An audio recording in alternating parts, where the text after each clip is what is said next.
Boa noite a todos os vereadores, a todo o público que está aqui e também a todos os ouvintes da AM. Vossa Excelência, Luciano Medeiros, de grande proveito esse projeto. Digo isso porque isso não só ocorre no Jucá Ferrado, nem lá em Lagoa da Vaca. Em vários municípios de Surubim e até na cidade tem acontecido isso.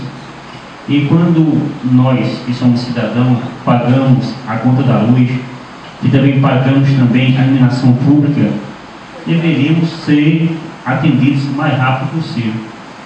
Só que muitos, como Vossa Excelência está falando aí, sofrem, né, com a construção, com o fio por cima da casa, e muitas vezes a pessoa vai procurar selfie e fica somente esperando. Digo isso porque um irmão meu está para fazer uma casa com uma garagem na frente e o poste está a 1 metro dentro, vai ficar em cima dentro do poste.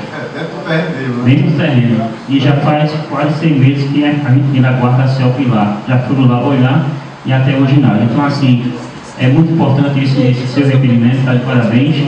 E quero dizer que todas as pessoas, a CEPA deveria olhar mais e atendê-la mais, porque quando as contas em dia, na verdade, tem os seus compromissos e merece realmente falar lá na CEPA e ser atendido. Eu tive um problema, eu tive um problema agora no final do ano passado, com a construção que eu estou fazendo lá perto onde eu moro. Quando eu fiz a casa, o poste ficou no meio da garagem. A minha sorte, porque a rede era de baixa, né? E o último poste era da minha casa. Aí eu fui, contratei uma empresa, a empresa veio, cavou o buraco 1 metro para trás. Aí veio um dia só com 40 minutos de asfalto. Tirou o poste e religou novamente. Nossa, eu pago por isso. Eu paguei para fazer. E não era para pagar, era para ser. Agora se você for esperar para CEPA fazer, faz caro e o tempo que vai passar para se fazer isso, então Deus não dá conta. É verdade. Quem pode é uma vez, quem não pode. É complicado, não é verdade? Eu agradeço as palavras. Em discussão.